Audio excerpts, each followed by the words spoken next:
Hi, everyone, and welcome to our keynote, The Future of Finance in a Green and Just World, with Kate Raworth, who's an economist focused on making economics fit for the 21st century. Her book, Doughnut Economics, 7 Ways to Think Like a 21st Century Economist, is an international bestseller that has been translated into 18 languages and was long listed for the 2017 Financial Times and McKinsey Business Book of the Year award. She's the co-founder of Doughnut Economics Action Lab, working with cities, businesses, communities, and educators to bring about transformation. She teaches at Oxford University's Environmental Change Institute and is Professor of Practice at Amsterdam University of Applied Sciences. A number of our participants know your work, Kate, and I'm really excited to have you on board with us today. They'll be putting their questions into the Q&A section for us, which Tom will be managing. You're also welcome, audience, to use the chat. And for those looking for a Spanish translation, please use the red link underneath the section in Zoom.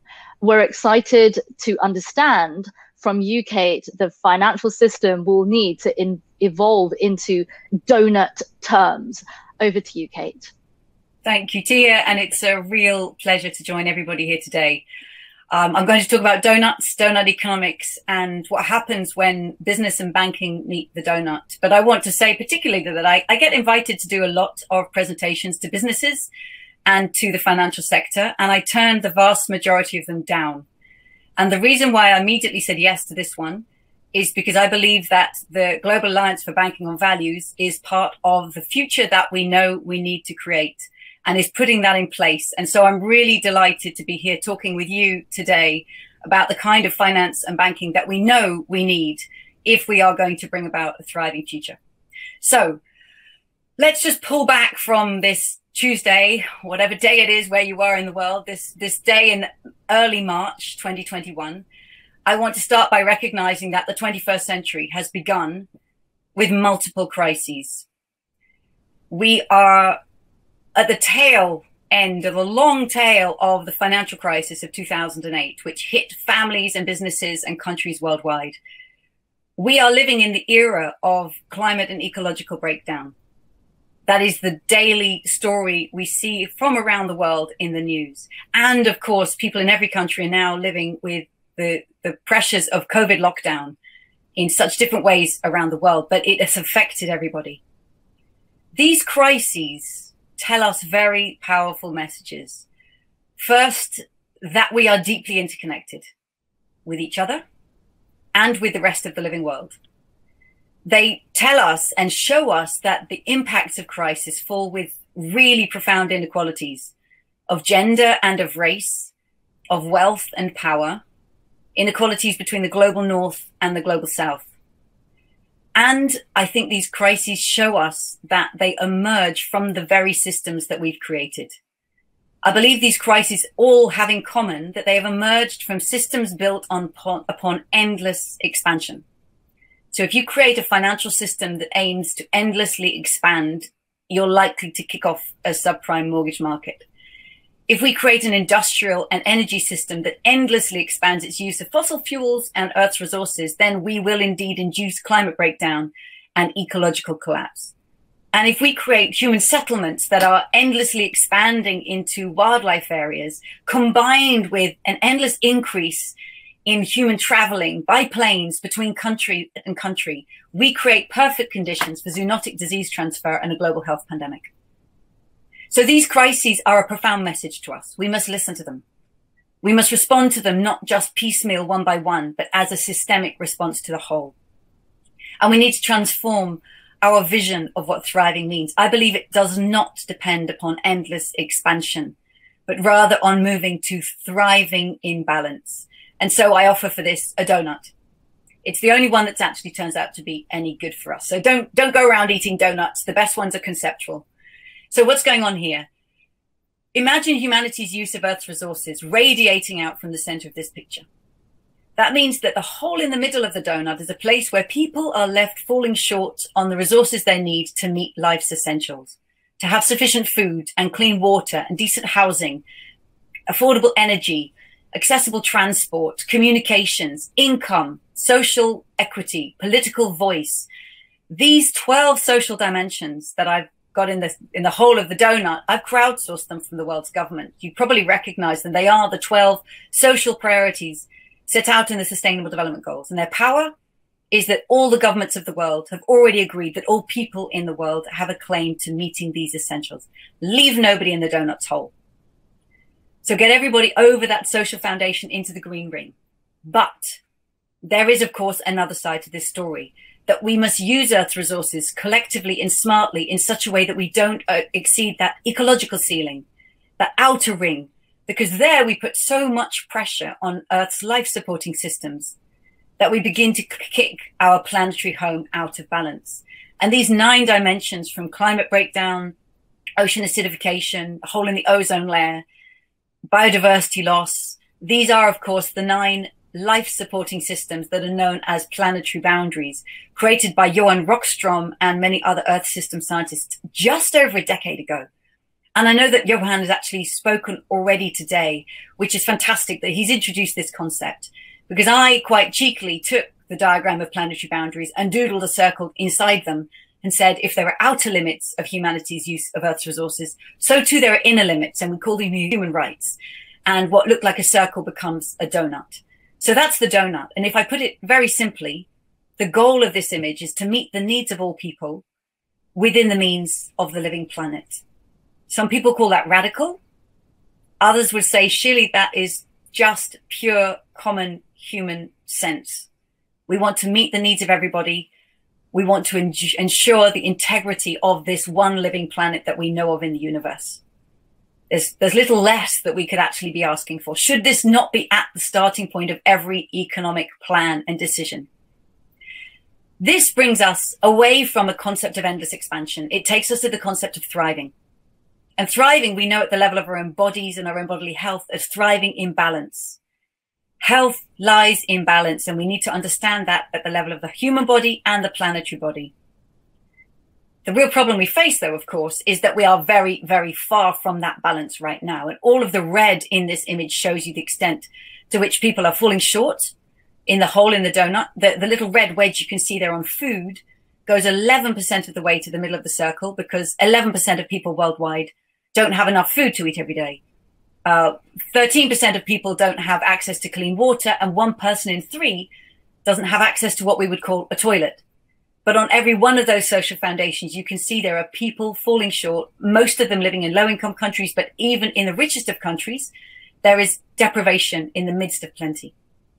At the same time as that enduring human deprivation, we have massively overshot multiple planetary boundaries, as Johan Rockström will have talked about, on climate breakdown, on excessive fertilizer use, on converting too much of Earth's surface for human use, on biosphere and biodiversity loss. So we are way outside of this donut on both sides at the same time. And this is the state of humanity and our planetary home in these early days of the 21st century. So we are the generation on watch. We are the generation alive with eyes to see this new picture of our state. And once we've seen it, we can't ignore it. We can't push it aside or forget it. We have to respond to it. And it's really worth recognizing that last century's economic theories and government policies and business models, and indeed last century's financial sector, none of it was designed to solve for this. This is a new understanding of our context, and therefore we need to design economic theory and government policy and business models and finance of our own to come up with a solution for this. This is our challenge. And I sincerely believe our grandchildren will look back and ask us, what did you do once that you knew? In whatever position in society you are, what did you do to bring about the conditions that actually put finance in service to an economy that's in service to life and bringing humanity back in this space?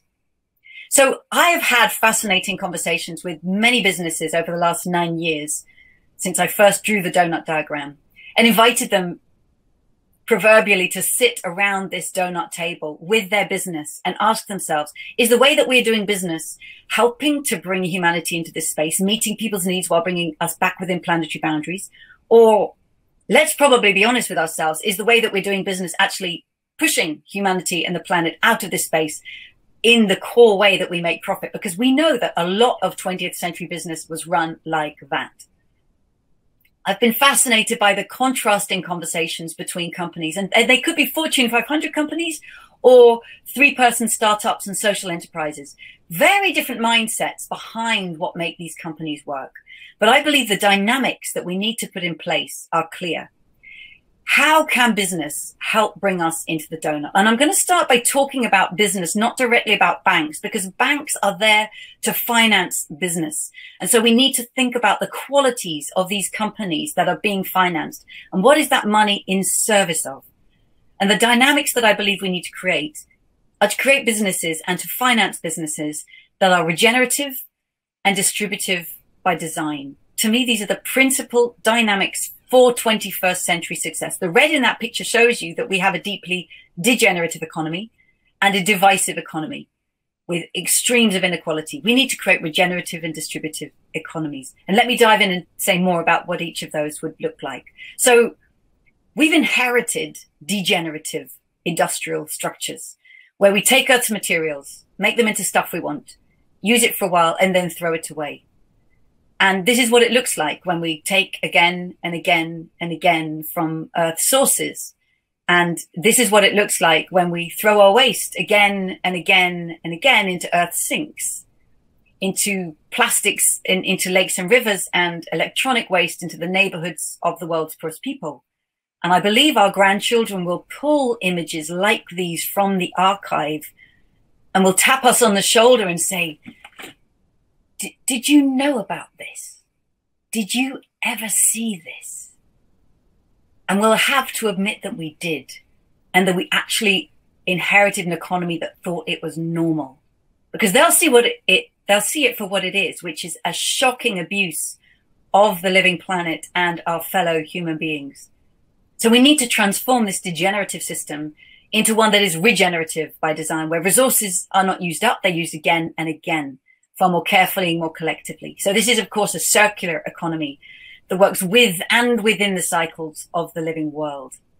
It runs on renewables. Waste from one process becomes food for the next.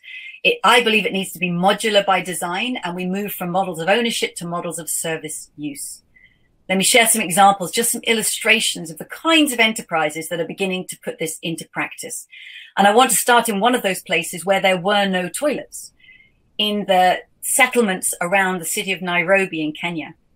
Communities that had absolutely no toilet and sewage system. But now there are, thanks to the enterprise Synergy, which has set up micro enterprises throughout the community. So for the first time, people have access to a toilet that brings dignity, cleanliness, privacy, and health. It eliminates appalling basic diseases like cholera and diarrhea, which can completely undermine a community.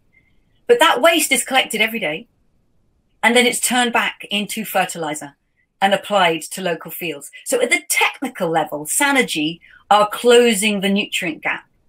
But at the social and community and business level, they are creating microenterprise. They are bringing health and a vibrant community to life. To a very different part of the world. In Sweden, there's a sportswear company called Houdini, who are committed to making clothing that is in harmony with the living world. And Houdini make all of their clothing either from wool and tencel, which are organic fibers and which can decompose, or from recycled nylon and polyester. And with the organic fibers, they actually say to their customers, bring them back, give them back to us. We will literally compost them. They put them in a compost bin. They turn them back into rich soil to show the circularity of the materials. And then they grew food on top of this compost and served it back to their customers. And they said, you are eating your old ski wear, as a brilliant, playful way of demonstrating the circularity of the organic cycle of life.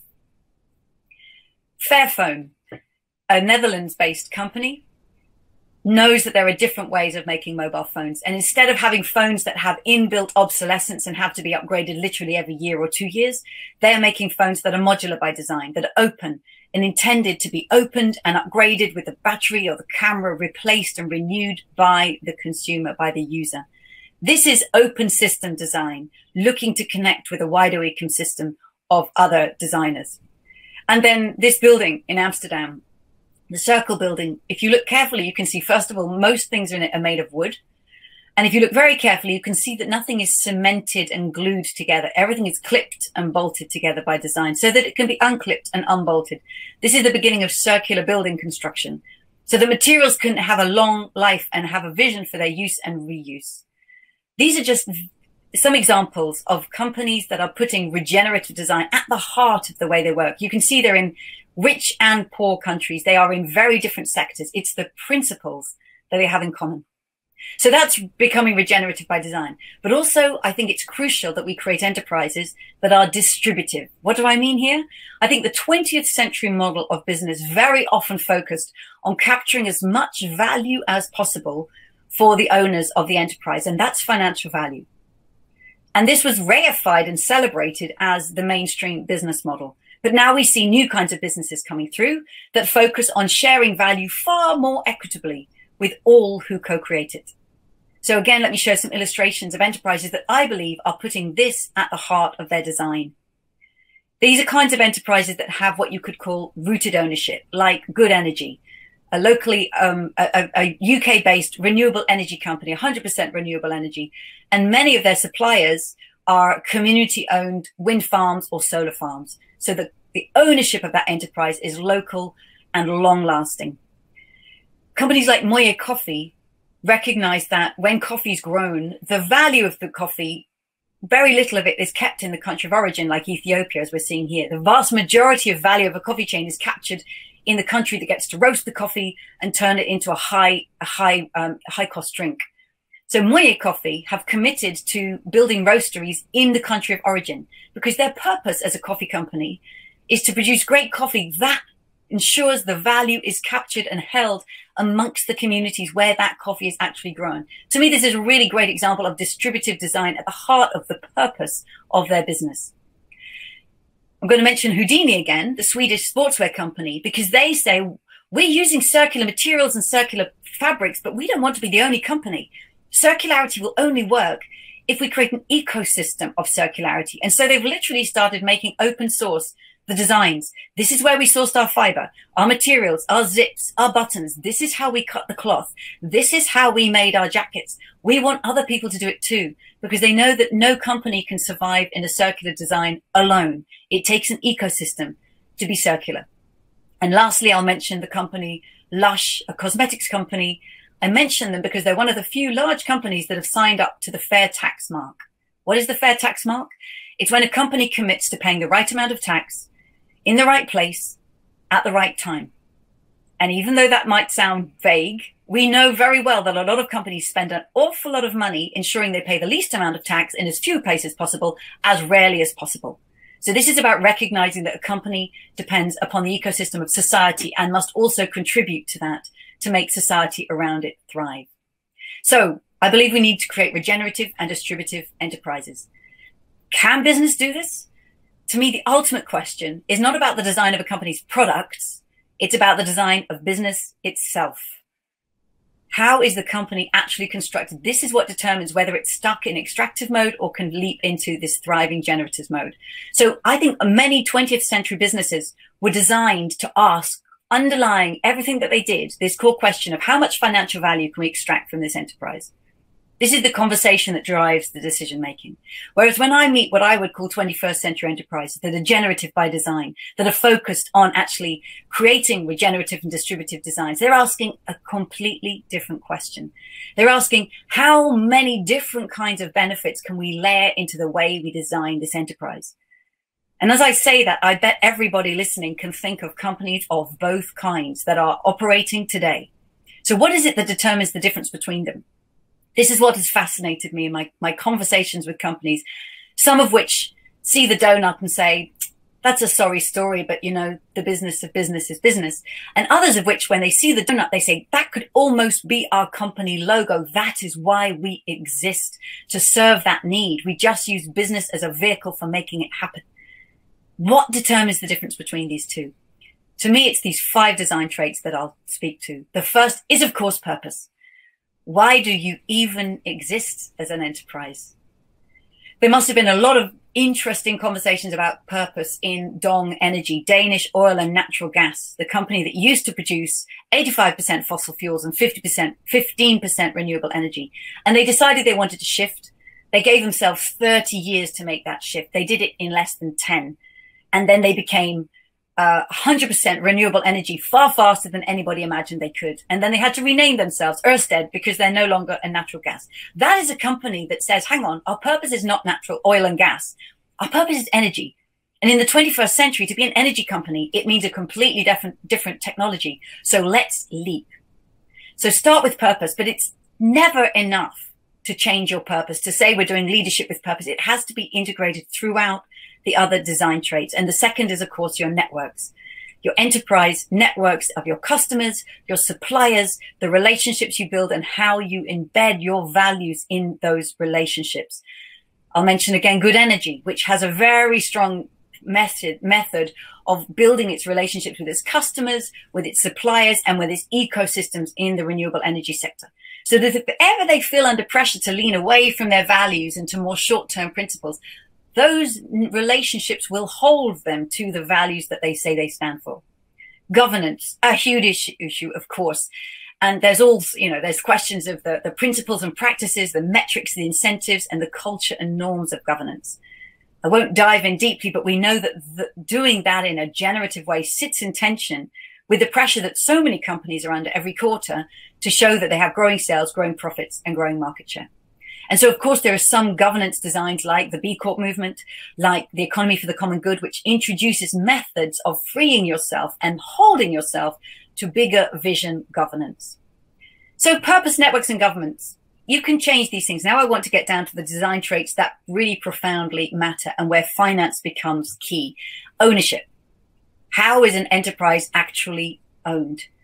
Because whether it's owned by venture capital or shareholders or private equity or the founding entrepreneur or by a family or by its employees or by the state or as a co-op, all of these very different ownership designs, which are all prevalent in the world today, of course, have profound implications for what sits at the bottom of this signboard. And it sits there because it's the most powerful, and it is, of course, finance. And the finance that is drawn to this enterprise, and whether that finance is demanding high and fast financial returns, or whether that enterprise is committed to delivering long and holistic social and environmental returns. And of course, this is exactly where the story of your banks is crucial. Because when I talk with companies that are aiming to be generative, it's around the availability of finance that's aligned with their vision, with their purpose and their networks and governance and how they're owned. It's the finance that is essential to make sure that that finance is in service to the enterprise they have created, which is in service to regenerative and distributive design.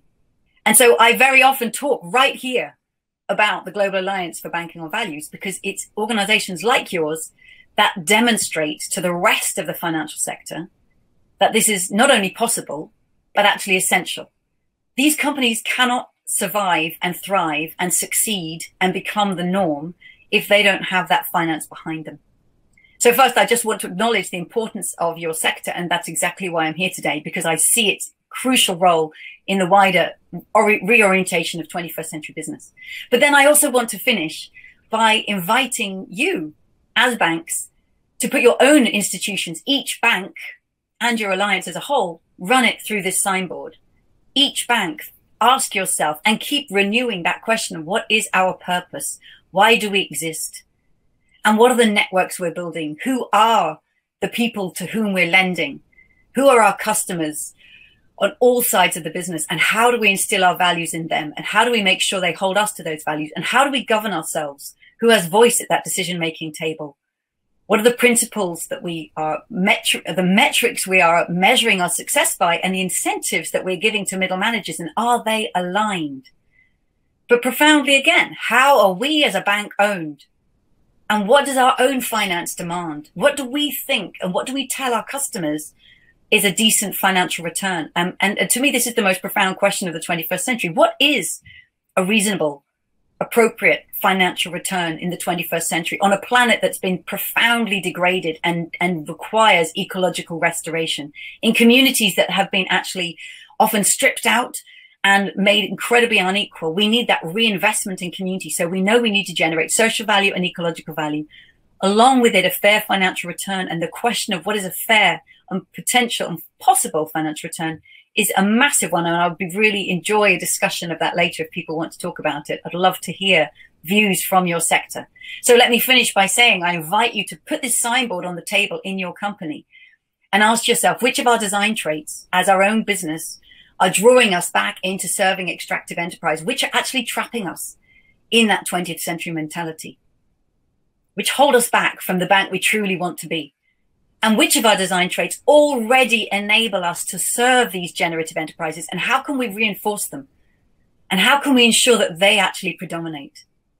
And of course, I know that the 6 principles of the members of your alliance are quite closely aligned with many of these values. So I know that what I'm talking about is very close to home. And then I want to ask this last question, because we know that no business can do it alone and no bank can do it alone, let alone an alliance of banks. We need, of course, the context to make it possible. So what is the regulatory, infrastructural and cultural changes that are needed to make this kind of finance and this kind of banking the norm? And what can you do as an alliance and the power of that alliance to actually demonstrate, to model it, to pioneer it, and to lobby and prove that this must be the norm? I'm going to stop there because I would really just enjoy turning this into a conversation. But I want to thank you again for existing as an alliance, for proving that there are different ways of doing finance, for proving that you can put purpose and principles at the heart of the way you design yourselves. And it's never done, and it's not easy, and there are always challenges. But this is the intention of what it means to be in finance in service to business that is in service to humanity and the rest of the living world. Thanks very much. And I really look forward to the discussion. Brilliant. Thank you so much, Kate. That was incredible. So much of the information that we got from your presentation is very much aligned with values-based banking, the whole point of the existence of this alliance. And what I'm quite keen to sort of explore is the next step. So where do we go from here?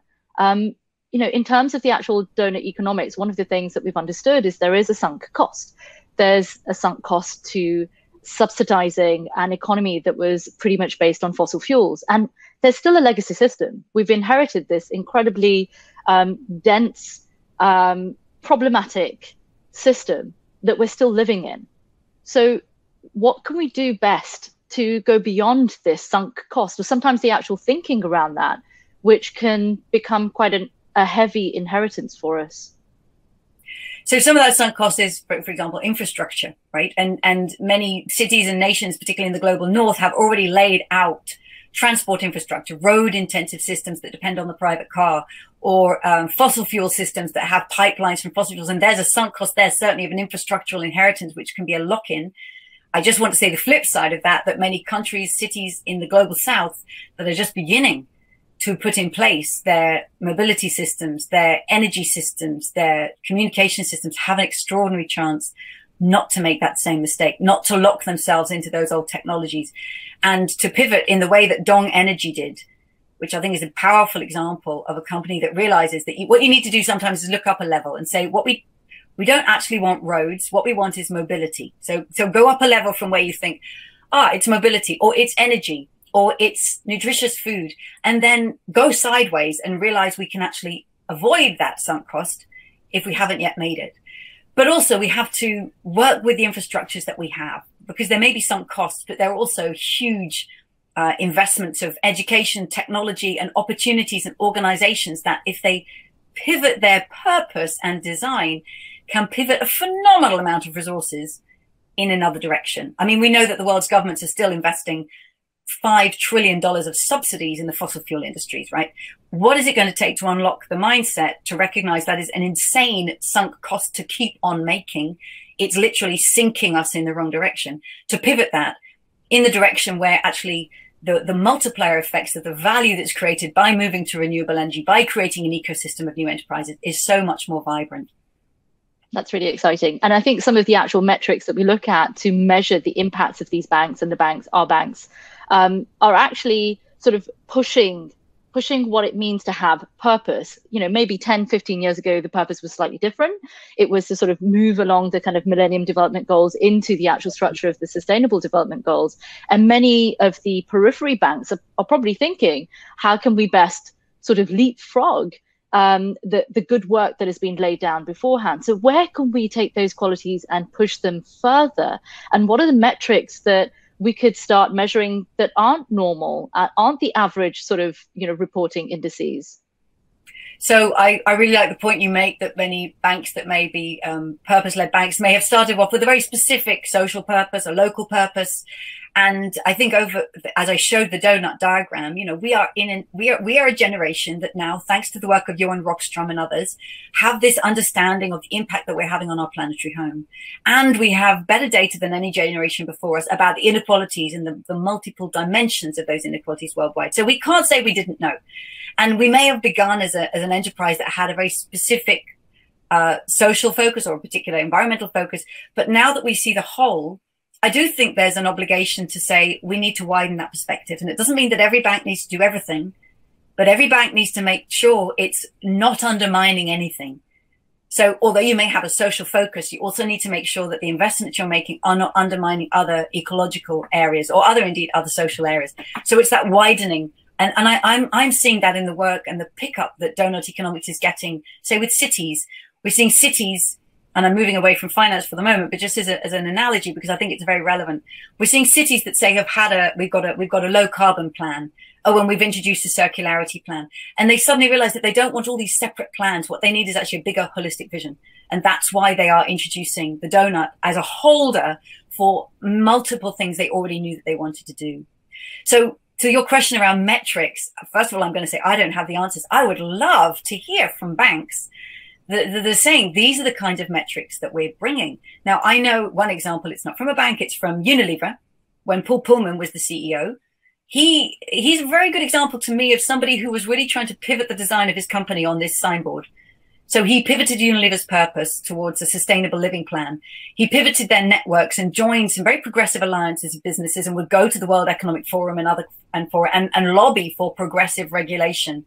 He pivoted the governance of the company, including the metrics, and started saying, we are going to judge a success on how much we cut our carbon emissions, on how much we reduce our water use and our customers reduce their water use, on how much we improve health. That is really ambitious to show those metrics in a mainstream company that knows it's still going to be held by the market to account for its financial returns. And I'll just finish the Unilever story, but it's also a very powerful example of what happens when you pivot some of these design traits like purpose, networks, and governance to generative design. But if you're still owned by the stock market, you are therefore still at the behest of short-term financial demand. And that's why in 2018, Unilever was the subject of a hostile takeover bid, almost taken over by Kraft, Heinz and 3G, because they said you are leaving some value on the table, which is an extraordinarily cynical phrase for you're giving value back to society, you're giving back to the living world, and we'd like to capture it as financial value for shareholders. So even major companies like Unilever, when they try and redesign themselves, if they haven't aligned all of these design traits, they are at the risk of being pulled back into extractive enterprise. That again is why we need ownership and finance that actually is aligned with their purpose. So if there are banks here that actually have metrics that say, to what extent are we lending to companies that are showing they are part of the circular economy? To what extent are we lending to companies that are employee owned, cooperatively owned? Can we show, and I would love to see banks start to generate metrics that say this is the beginning of a dashboard to the extent to which we are moving from degenerative to regenerative financing. This is the beginning of the extent to which we're moving from divisive to distributive design. And it's going to show up in many, many, many different ways. There's no one single indicator that we could look for, but it will be a fantastic project to go through the portfolio.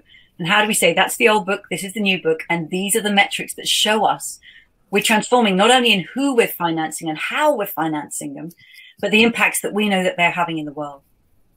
It comes back to my favorite quote, which is reality is limited by our imagination, and the economic system is largely designed through our imagination. And if we're able to imagine what an integrated city or an integrated financial system could look like, we can actually have that value sort of spread out across the entire sort of ecosystem. And I think as we're moving from that default traditional business structure of sort of short-term growth or short-term investment or return on investment. We're now realizing if we take a step back, as you've invited us to do, then the entire donut can actually be fed, unintended. Yes. Yes.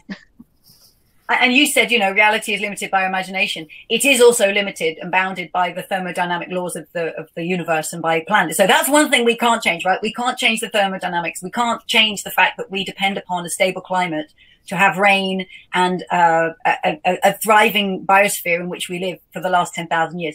So we should accept and have the humility to accept the laws of nature and understand them. And again, that's the work of Johan Rockström and others, helping us understand where those boundaries of pressure are. What we can change is all human institutions, because as you say, we designed them, we invented them, and we can redesign them and reinvent them. We can redesign business, and the array of business models, social enterprise, community interest companies, B Corps, this is beginning to, it's a very important signal. It tells everybody from MBA students to the people in the street that business is designed and there are choices. We thought that there was just, private enterprise and some are publicly traded, but actually there's a multiplicity of way you can design business. But also there's a multiplicity of the way you can design finance. And the regulations that's where we are.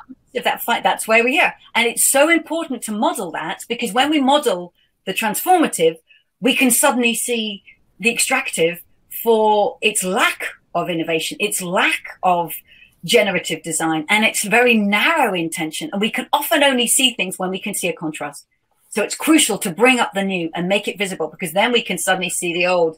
You are really out of date. You need renewing, and we need regulation that means you no longer can exist like that because you are not in service to the conditions of life. Well said, Kate. Well said. We've now got a couple of questions coming in from the audience. So Tom, over to you. Thanks, Tia, and thank you, Kate. So far, it's just exploding in the questions box. But in particular, there are some thoughtful questions about what do you think about accounting for work and value that's done without financial compensation? Parenting, elderly care, I think was a really interesting one. I'm just going to run through a couple of things. What makes people abandon maximum profit and go for the donut? What makes them change their mindset, or how can we work with them? This group of banks in this alliance have worked for many, many years to bring the rest of the economy in another direction. So what more can we do that moves? And you said measuring is certainly one aspect of that. And then should we have our own maximum footprint for every global citizen? Okay, so I'm going to take the middle question first. What makes companies choose to do this? That is the crucial psychological question. If only we knew, right? I'm going to mention three sources that I've seen. One, it's the Ray Anderson effect. So Ray Anderson was the CEO of a major company called Interface, carpet company, and he's written an amazing autobiography about, he was running a super successful company making carpet tiles. And one day his staff, actually, his customers started saying, what are you doing about the environment? He's like, oh, we're not really doing anything. And then he learned about the environmental impacts. He read a book called Natural Capital by Paul Hawken. And he said it was an epiphany. It was like a stake through my heart. And it was like the scales falling from his eyes. He suddenly could see, and from a totally different perspective, the ecological damage that he was doing to the planet. And he committed from that day to transform. And I would say Interface is still, even though he's passed away, and those who've inherited it are still holding their ambition to be a regenerative company. So one, it's somebody confronting the facts, triggered by customers saying, what are you doing about the environment? Number two, I met a CEO of a major drinks company at Oxford University's business school, and he was being ushered around. He was giving a lecture on the amazing sustainability work they do. And I was introduced to him, and I said, oh, it's great to meet you. Why are you putting sustainability at the heart of your company? And he said, well, we must do it, and it's essential, of course. And I said, no, but really, why? And he said, oh, well, really, why? Well, about 18 months ago, I was giving a talk to the company about our company prospects, and a hand went up at the back of the room, and it was one of the newest graduates. And he said, what are we doing about the environment? And I, the CEO, I didn't know.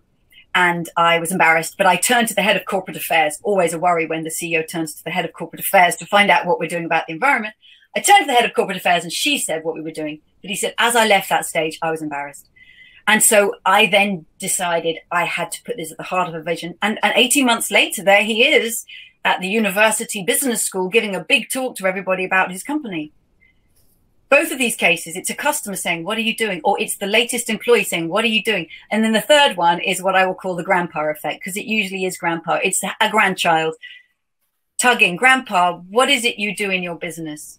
It's that long sense of legacy that people often at a point in life when they have children and their children have children and they suddenly can hold their grandchild in their arms and realize that this child will live well into the 22nd century. And that's not a distant future. It's an intimate family fact. And, Kate, one of the things I just don't want to pause you on. I think I could come up with 20, 30 examples from our banks of what you've just described. You know, the largest network in the world for mobile banking is Bangladesh. You know, the work that's going on in Southern Bank Corp. I mean, just one of the things I'm really struggling with is how do we get these stories out there? So you have grabbing stories, and we'd love to give you all our stories, by the way. I would love your stories. How do we make sure that the GABV, working with projects like PCAF, become much more mainstream rather than end up in a side stream?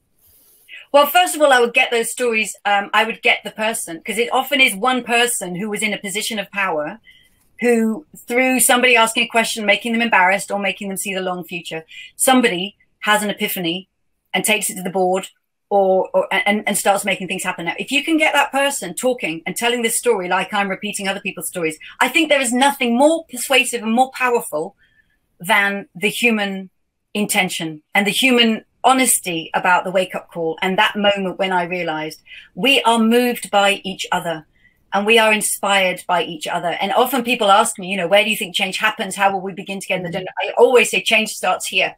It starts in a conviction, whether it's a parent at the school gate or a CEO or the youngest employee who dares to put up their hand and ask the CEO that question. It starts here. So I would get those stories on video and get them out, because people are moved by people. And once CEOs will hear your CEOs telling, this is the story of why I joined this bank, why I created this bank, why we pivoted this bank, it asks the unspoken question of, and why haven't you yet? Why haven't you done that in your bank? You go home and sit on that quietly and think about that tonight. Beautiful. I love that. I think, you know, when we start to weave all of these different facets together, we start to realize just how much work has actually been done by the GABV, but also how much more exciting our journey is going forward, how much more we can actually really weave into some areas that we can actually design metrics around, even if they don't exist, coming back to that sort of imagination, right? The design of things that haven't yet been seen. Kate, as we're rounding up the last minute of our session with you today, what's a good takeaway that you feel our banks will feel comfortable in sharing with their audiences, with their customers, as they navigate uncharted territory post-pandemic? It always starts with purpose and intention. And knowing that if we have the intention as a bank to be in service, and I love the idea, let's go back, you know, the financial services industry. This is a service. It is in service. And it's a wonderful thing to be in service. Actually, when you choose to put your work and your life in service, it's huge because it's so much bigger than you. So the bank is in service to supporting enterprise that we know can be a vehicle for transformation, that can bring about regenerative and distributive design. And it's not easy. And the legislation, the regulations, and the culture around us are not yet aligned with that. But these banks and these enterprises are the pioneers. You are at the front of the ship and taking the wave. And celebrate that and celebrate each other and recognize the strength in the alliance that you make. You are demonstrating the alternative is possible, and it leaves others with a quiet disquiet in their belly. And that's a good thing that they are challenged and keep driving forward this. And I see this as big teamwork. So in some sense, we are all on a big team here together, playing different roles, but we all know that we're in service to and oriented towards a different goal. So let's keep on this big teamwork. Thank you, Kate. Thank you, Tom. We're now going to get ready for our next session. Thank you all very much for joining. It was absolutely incredible to dig deep into Kate's Doughnut economics. You can follow more about her work online, and I'm sure she would really appreciate your feedback from today's session too. Coming up, we've a custom designed learning journey with Sunrise Bank. See you all very soon. Thank you.